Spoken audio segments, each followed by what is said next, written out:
Upcoming group 4 exam 2025 focus பண்ணி தான் நம்ம வந்து கிளாஸஸ் பார்த்துட்டு இருக்கோம். சரி, நம்ம என்ன மேக்ஸ் சீரிஸ் தான் பார்த்துட்டு இருக்கோம். நேற்று வந்து என்ன பார்த்தோம் அப்படின்னா சிம்பிளிஃபிகேஷன்ல பார்ட் 1 பார்த்தோம். இன்னைக்கு பார்ட் 2 பார்க்கலாம். சரி, டேரக்டா கொஸ்டின் போயிடலாம், 1 by 1 பார்க்கலாம். சரி, ஒரு தோட்டத்தில் மாமரங்கள் 10 வரிசைகளும் 12 நிரல்களும் காணப்படுகிறது. இரு மரங்களுக்கு இடையில் 2 மீட்டர் தொலைவும் 2 மரத்துக்கு இடையில் இருக்கக்கூடிய கேப் வந்து 2 மீட்டர்னு சொல்றாங்க. தோட்டத்தில் அனைத்து பக்க எல்லையில் இருந்து 1 மீட்டர் இடைவெளி இருந்தா தோட்டத்தோட நீளம் என்ன அப்படின்னு சொல்லி கேக்குறாங்க.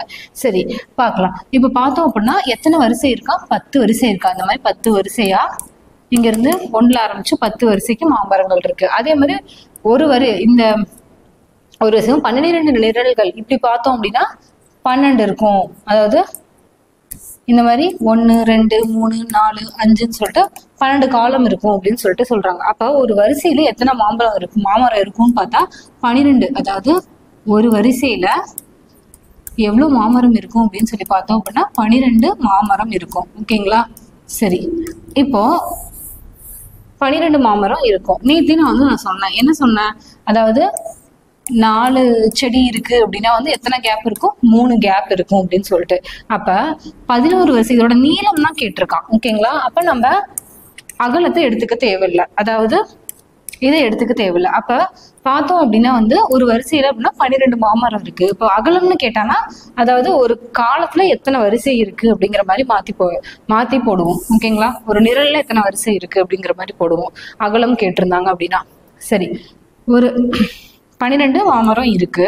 இப்போ எத்தனை கேப் இருக்கும்? 4 மரம் இருக்குன்னா 3 கேப். அப்ப 12 மரம் அப்படின்னா 11 கேப் இருக்கும். ஓகேங்களா? 11 கேப் இருக்கும்.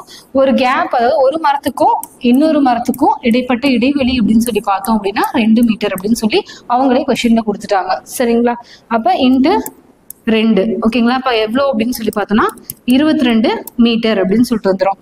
அதுக்கப்புறம் இந்த ட்ரீயும் லாஸ்ட்ல இருக்க ட்ரீயும் ஸ்டார்ட் பண்றதுக்கு முன்னாடி ஒரு 1 மீட்டர் கேப் இருக்கு 4 கார்னர்லயும் அப்படின்னு சொல்லிட்டு சொல்றாங்க. அப்ப இப்படி மட்டும் பார்க்கும்போது 1 வரும். அப்ப பிளஸ் ஒரு 2 மீட்டர். இப்ப மொத்தமா அந்த கார்டனோட நீளம் எவ்வளவு அப்படின்னு சொல்லி பார்த்தோம்னா 24 மீட்டர். ஓகேங்களா? 24 மீட்டர் தான் வரும். சரிங்களா? சரி, ஒன்றும் இல்லை. இப்போ நீளம் கேட்டிருக்காங்க. இதே அகலம் கேட்டாங்க அப்படின்னா வந்து இந்த இடத்துல வந்து ஒரு வரிசையை எடுத்துக்கணும். சரிங்களா? இங்க வந்து சரி காலம் எடுத்துக்கணும். ஓகேங்களா? அடுத்த கேள்வி போயிடலாம்.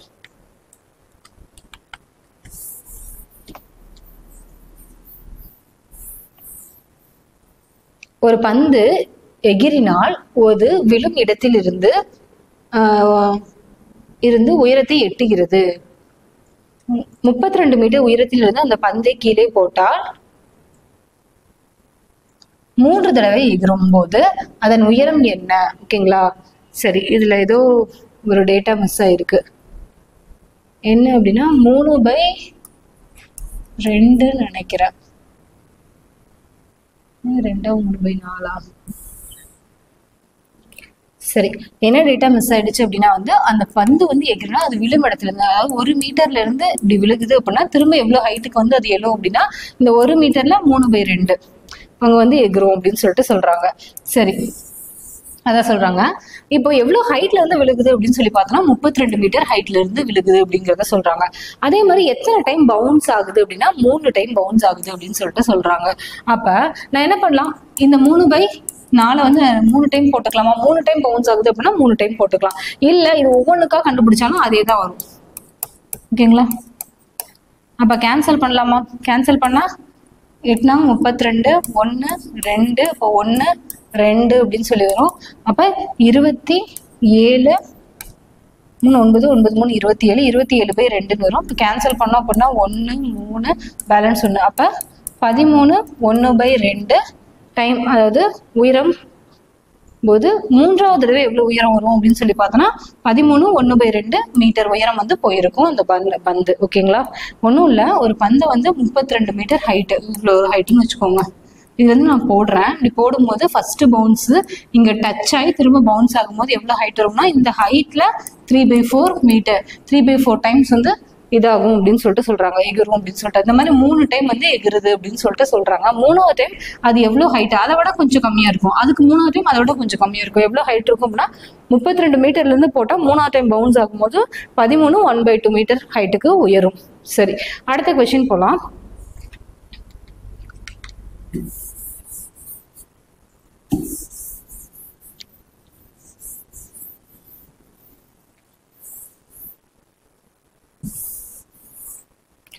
ஒரு வருடத்தில் பிற மாதங்களை விட மார்ச்சில் சங்கத் 2 மடங்காக வருவாய் ஈட்டுகிறார். மார்ச்சில் ஈட்டப்படும் வருவாய் வருட வருவாயில் எத்தனை பங்கு அப்படின்னு சொல்லி கேக்குறாங்க. சரி, அதாவது மத்த மாசத்துல அப்படின்னு சொல்லி பார்த்தோம் அப்படின்னா 11 மாசம் இருக்கு, மார்ச் மாசம் மட்டும் இருக்கு. ஓகேங்களா, 11 மந்த், மார்ச் மந்த். இந்த மந்த் மட்டும் எவ்வளவுன்னா மத்த மந்த்லாம் 1 பங்கு அப்படின்னு வாங்குறாரு அப்படின்னா இந்த மந்த்ல மட்டும் 2 பங்கு அப்படின்னு சொல்லிட்டு வாங்குறாங்கன்னு சொல்றாங்க. அப்போ மார்ச்சில் ஈட்டப்படும் வருவாய் வருட வருவாயில், அப்ப மொத்தமா வருஷத்துக்கு அப்படின்னு சொல்லி பார்த்தோம் அப்படின்னா 1 மாசத்துக்கு 1 பங்கு, 11 மாசத்துக்கு 11 பங்கா. ஓகேங்களா, அப்ப 11 டோட்டலா அந்த ஆனுவலா அப்படின்னு சொல்லி பார்க்கும்போது 13 பங்கு வந்து அவரோட வருவாயா இருக்கும். அந்த 13 பங்குல அவர் மார்ச்ல எவ்வளவு வாங்குவாரு அப்படின்னு சொல்லி கேக்குறாங்க. அப்ப 2 பங்கு மார்ச்ல வாங்குவாங்க, அதான் கேக்குறாங்க. சரிங்களா, இது டைரக்டா போட்டுடலாம், கொஞ்சம் ஒரு சின்னதா கொஞ்சமா யோசிக்கிற மாதிரி இருக்கும். சரி, அடுத்த கேள்வி போயிடலாம்.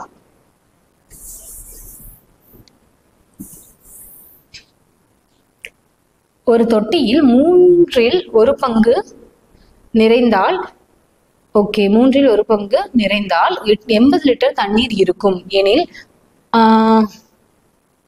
ஓகே, எனில் தொட்டியின் பாதி அளவில் நீரின் அளவு எவ்வளவு? அதாவது ஒன்றும் இல்லை, 3ல 1 பங்கு தான் 80 லிட்டர் அப்படின்னு சொல்லி கொடுத்துருக்காங்க.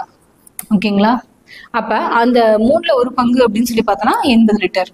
அப்ப 1 பங்கு தான் இந்த 80 லிட்டர். அப்ப 3 பங்கு எவ்வளவு அப்படின்னு சொல்லி பார்த்தோம் அப்படின்னா வந்து 240 லிட்டர். இதை இங்க பெருக்கிருங்க. ஓகேங்களா, 240 லிட்டர். இந்த 240 லிட்டர் அப்படிங்கிறது அந்த டேங்க் ஃபுல்லா வந்து தண்ணி நிரம்பிருச்சு அப்படின்னா அதோட கெப்பாசிட்டி தான் 240 லிட்டர். அப்ப அவன் ஃபுல்லா கேட்கல, என்ன கேட்டிருக்கான் அப்படின்னா அதுல பாதி அளவுள்ள நீர் அப்படின்னு சொல்லி கேட்டிருக்கான். அப்ப இதுல பாதி அப்படின்னு சொல்லி பார்த்தோம் அப்படின்னா 120 லிட்டர் தான் ஆன்சர். ஓகேங்களா, சரி, அடுத்த கேள்வி போயிடலாம்.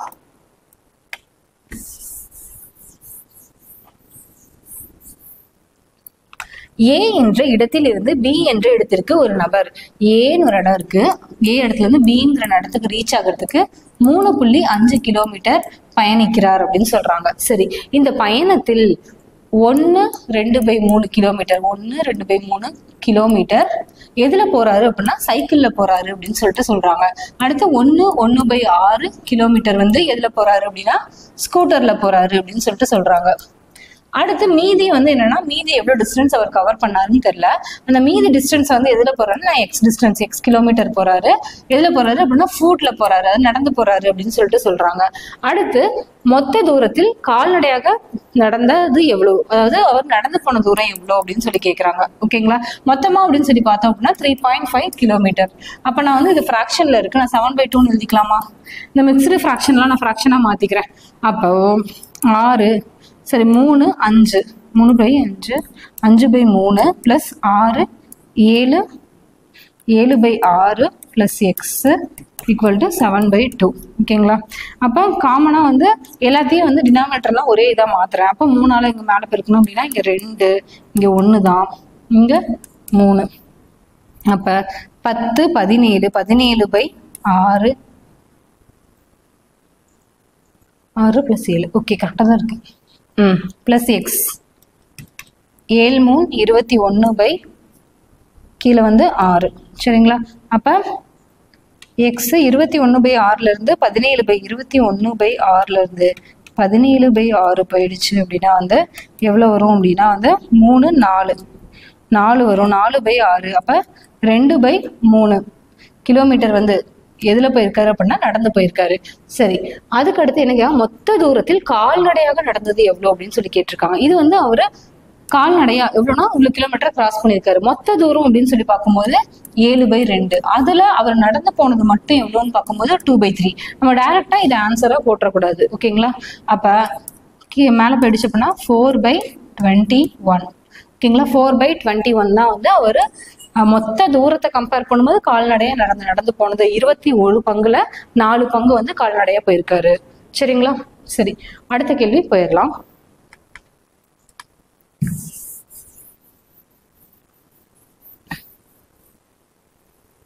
எழுபது சென்டிமீட்டர் நீளமுள்ள கம்பி இரு துண்டுகளாக வெட்டப்பட்டு ஒரு துண்டின் நீளம் மற்றொன்றை விட 2/5 பங்கு, அதாவது 2 துண்டு, ஃபர்ஸ்ட் பீஸ் 2வது பீஸ் நான் எடுத்துக்கிறேன், இல்லைன்னா ஏ பீஸ் பி பீஸ்ன்னு சொல்லி எடுத்துக்கிறேன். ஓகேங்களா? அதாவது ஒரு துண்டோட நீளம் வந்து ஏதோ ஒன்று, இது ஒன்று இருக்கு அப்படின்னா அதை விட வந்து 2/5 அதிகம் உள்ளது, மற்றொன்றை விட 2/5 அதிகம் உள்ளது. ஓகேங்களா? அதிகம் உள்ளதுன்னு சொல்ல 2/5 மடங்கு உள்ளது அப்படின்னு தான் வரும். ஓகேங்களா? அப்ப இது 2 பங்கு அப்படின்னா இது 5 பங்குன்னு இருக்கு அப்படின்னு எடுத்துக்கலாமா? அப்ப குட்டையா இருக்கிறது இந்த ஏ பீஸ் தான். ஓகேங்களா? மொத்தமா அதோட நீளம் எவ்வளவு அப்படின்னா 70 சென்டிமீட்டர். 70 சென்டிமீட்டர். ஓகேங்களா? அப்ப மொத்தமா இந்த 7 பங்கு தான் 70 சென்டிமீட்டர். ஓகேங்களா? அவன் ஷார்ட்டர் சின்னதா இருக்கக்கூடிய பீஸோட நீளம் தான் கேட்கிறான். அப்ப குட்டையான பீஸோட இருக்கக்கூடிய நீளத்தோட பங்கு எவ்வளோனா 2 பங்கு. அப்ப எவ்வளோ அப்படின்னு சொல்லி போடுவோம். அப்ப கேன்சல் பண்ணோம் அப்படின்னா 10. மொத்தமா வந்து 20 சென்டிமீட்டர் தான் வந்து அந்த குட்டையான கம்பியோட நீளம். சரிங்களா? குட்டையான கம்பியின் நீளம் தான் வந்து 20 சென்டிமீட்டர். இதுவே வந்து நீளமானதுன்னு கேட்டாங்கன்னா 5 வந்து போடுற மாதிரி இருக்கும். சரி, நெக்ஸ்ட் கொஸ்டின் போயிடலாம்.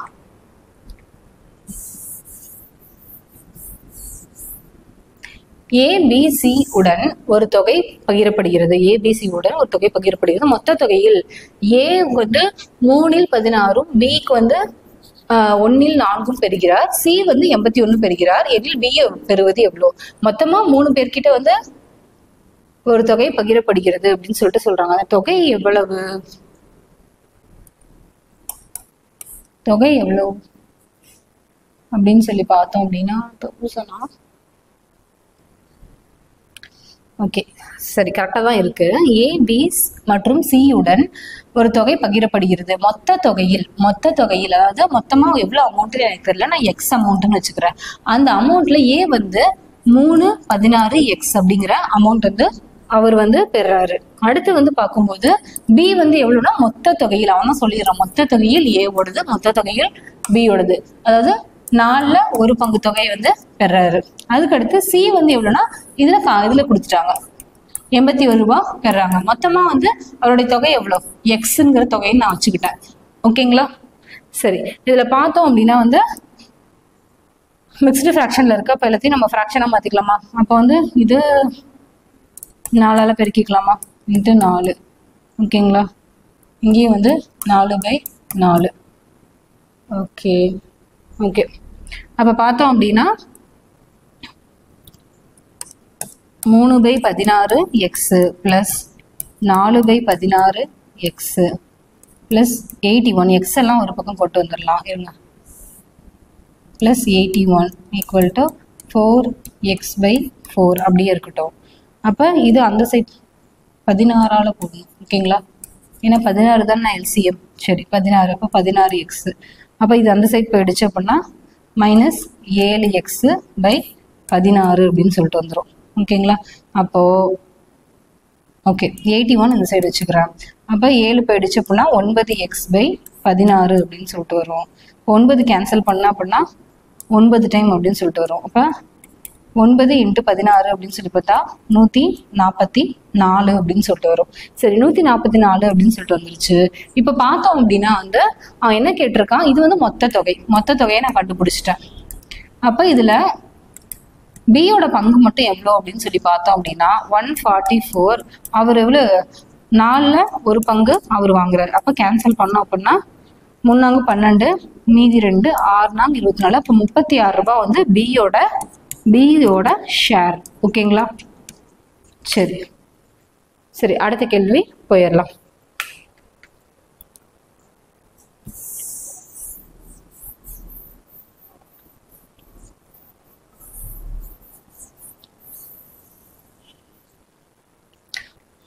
ஒரு கம்பத்தின் ஒவ்வொன்றும் வந்து ஒவ்வொரு பாட்டு, அதாவது மொத்தமா ஒரு பெரிய கம்பம் இருக்கு. அதுல பெயிண்ட் அடிச்சிருக்காங்க. எப்படி? ஃபர்ஸ்ட் வந்து 10ல் 1 பங்கு ரெட்டு, சிவப்பு. அதுக்கடுத்து பார்த்தோம் அப்படின்னா வெள்ளை. 20ல் 1 பங்கு வெள்ளை. அதுக்கடுத்து பார்த்தோம் அப்படின்னா 30ல் 1 நீலம். அதுக்கடுத்து 40ல் 1 பங்கு பிளாக். இது ப்ளூ, இது ஒயிட், அதுக்கடுத்து 50ல் ஒரு பங்கு ஊதா வயலட்டு, அதுக்கடுத்து 60ல் ஒரு பங்கு எல்லோ, மீதி இருக்க கலர் வந்து என்ன அப்படின்னா வந்து பச்சை கலர்ல பெயிண்ட் பண்ணியிருக்காங்க. ஓகேங்களா? அதுக்கடுத்து அந்த பச்சை கலர்ல பெயிண்ட் பண்ணியிருக்கிறதுக்கான எவ்வளோ தூரம் பண்ணியிருக்காங்க அப்படின்னு சொல்லி கொடுத்துருக்காங்க. அந்த கிரீன் போர்ஷன் வந்து 12.08. அப்போ அந்த டோட்டலாக வந்து அந்த கம்பத்தோட நீளம் என்ன அப்படின்னு சொல்லி கேட்டிருக்காங்க. சரி, இப்போ பார்த்தோம் அப்படின்னா மொத்தமாக அந்த கம்பத்தோட நீளம் நான் எக்ஸ்ன்னு வச்சுக்கிறேன். ஓகேங்களா? இது அந்த நீளத்துல இருந்து தானே எடுத்திருக்கான். அப்போ 1/10 + 1/20 1/30 1/40 1/50 1/60 இதெல்லாம் எக்ஸ். ஓகேங்களா? ப்ளஸ் கிரீன் போர்ஷன் மட்டும் 12.08 ஈக்குவல் டு எக்ஸ். முன்னாடி இருக்கிற மாதிரியே கொஸ்டின் தான். என்ன இதில் வந்து கலரை வச்சு கொடுத்துருக்காங்க. அப்போ எல்சிஎம் எடுத்தோம் அப்படின்னா 600 அப்படின்னு சொல்லிட்டு வரும். அப்போ எதால பெருக்கும்? 60. ஓகேங்களா? 60. அடுத்து வந்து இது வந்து எதால பெருக்குமோ? 30 + 30. இது வந்து எதால பெருக்குமோ? 2 60. ஓகே, இது எதால பெருக்குமோ அப்படின்னு சொல்லி பார்த்தோம் அப்படின்னா 60 வரணும் 20ஆல. அடுத்து இது 15 + 15. இது பார்த்தோம் அப்படின்னா 12 5 60 600 12. இது வந்து இதில் பெருக்கும் 10 + 10. கீழே வந்து பார்த்தோம் அப்படின்னா 600 தான் எல்சிஎம். ஓகேங்களா?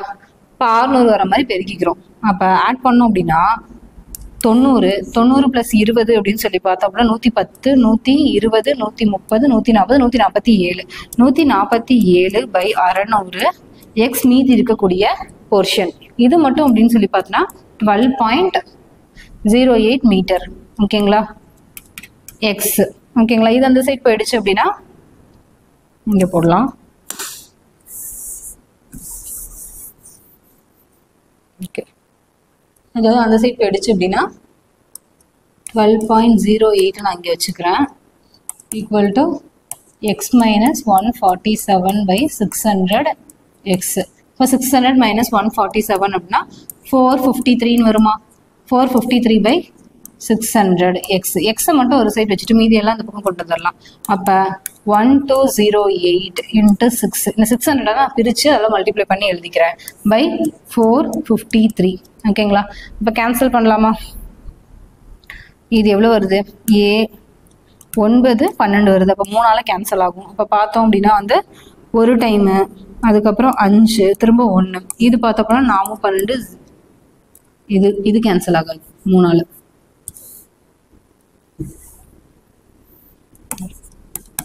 1208 × 6/453. இப்போ கேன்சல் பண்ணோம் அப்படின்னா 1 5 1 இது வந்து 2. இது கேன்சல் ஆகாது, அதனால நம்ம கேன்சல் பண்ண முடியாது. 151ஆல் கேன்சல் பண்ணோம் அப்படின்னா 8 டைம்ஸ் வரும். அப்போ 8 × 2 16 மீட்டர் தான் வந்து டோட்டலாக அந்த கம்பியோட நீளம். சரிங்களா?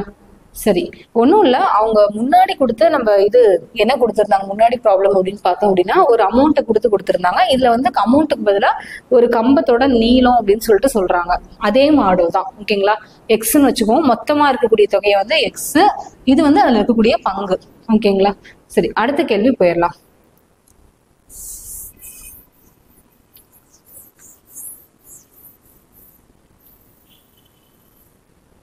ஒரு தேர்வில் ஒரு எண்ணின் 14ல் 3ஐ அறிய ஒரு மாணவன் கேட்டு கொள்ளப்படுகிறார். தவறுதலாக அவர் அந்த எண்ணின் 4ல் 3 பங்கை கண்டுபிடிக்கிறார். ஓகேங்களா? அந்த விடை சரியான விடையை விட எவ்வளவு அதிகமா இருக்கா? 150 அதிகம் எனில் அந்த எண் எது அப்படின்னு சொல்லி கேட்டிருக்காங்க. சரி, ஒருத்தர்கிட்ட கேட்குறாங்க. அதாவது ஒரு நம்பர் எக்ஸ்ன்னு வச்சுக்கிறேன். அதுல 14ல் நீங்க 3 பங்கு கண்டுபிடிங்க அப்படின்னு சொல்லி கேட்குறாங்க. ஆனா அவர் என்ன பண்றாரு அப்படின்னா வந்து 4ல் 3 பங்கை கண்டுபிடிச்சிடுறாரு. ஓகேங்களா? 4ல் அந்த நம்பருடைய 4ல் 3 பங்கை கண்டுபிடிச்சிடாரு. அப்ப அவரு அப்படி கண்டுபிடிக்கிறதுனால அவருக்கு எவ்வளவு அதிகமா வருது அப்படின்னு சொல்லி பார்த்தோம் அப்படின்னா வந்து 150 அதிகமா வருது. அப்ப அதோடைய டிஃபரன்ஸ் தானே 150. ஓகேங்களா? அந்த டிஃபரன்ஸ் தான் 150. அப்ப பார்த்தோம் அப்படின்னா நமக்கு எக்ஸ் மட்டும் தான் இந்த ஈக்குவேஷன்ல தெரியாது. ஓகே, அப்ப இது 2 டைம் போடலாமா? இது 2 டைம், இது 7 டைம், இது 7 டைம். ஓகேங்களா? அப்ப இந்த நம்பர் தான் பெருசா இருக்கு. அப்ப இதுதான் நம்ம ஃபர்ஸ்ட் எழுதிக்கணும். ஓகேங்களா? சரி, அப்படியே போட்டுக்கலாம். 6/28 இங்கே வந்து என்னென்னா 21/28 ஓகேங்களா, is equal to into x, இங்கே எக்ஸு 150 அப்படின்னு சொல்லிட்டு வரும். இப்போது ஓகே, அப்போ 21ல் 6 போயிடுச்சு அப்படின்னா 15x/28 அப்படின்னு சொல்லி வரும். நீங்கள் கன்சிடர் இந்த இடத்துல வந்து பெரிய நம்பர்லேருந்து சின்ன நம்பர் வந்து போட்டுக்கோங்க, நான் மாற்றி போட்டிருக்கேன். ஓகேங்களா, 150 அப்படின்னு சொல்லிட்டு வரும். அப்போ கேன்சல் பண்ணோம் அப்படின்னா ஒரு டைம் 0. ஓகேங்களா, அப்போ x இஸ் ஈக்குவல் டு என்ன வரும் அப்படின்னா 280 அப்படின்னு சொல்லிட்டு வரும். சரி, அவன் என்ன கேட்டிருக்கான், அந்த நம்பர் தான் கேட்டிருக்கான், கரெக்டான ஆன்சர் கேட்கல. அப்போ ஆன்சர் வந்து 280 அப்படின்னு தான் வரும். சரி, இந்த மாதிரி கொடுத்தாங்க அப்படின்னா ரெண்டுக்கும் டிஃப்ரென்ஸ் கொடுத்துருக்காங்களா, இல்லை இந்த நம்பரை விட அதிகமாக இருக்கா அப்படிங்கிறத நம்ம பார்த்துக்கணும். அதிகமாக இருக்குன்னு சொல்லியிருக்காங்க, அப்போ இது ரெண்டுக்கும் இடைப்பட்ட டிஃப்ரென்ஸு. குறைவாக இருக்குது அப்படின்னா ப்ளஸ் பண்ணுற மாதிரி, குறைவாக இருக்குது அப்படின்னா அப்பையும் டிஃப்ரென்ஸ் தான் வரும். சரிங்களா, எந்த நம்பர்லேருந்து எந்த நம்பர் அப்படிங்கிறத மட்டும் நம்ம பார்த்துக்கணும். சரி, அடுத்த கேள்வி போயிடலாம்.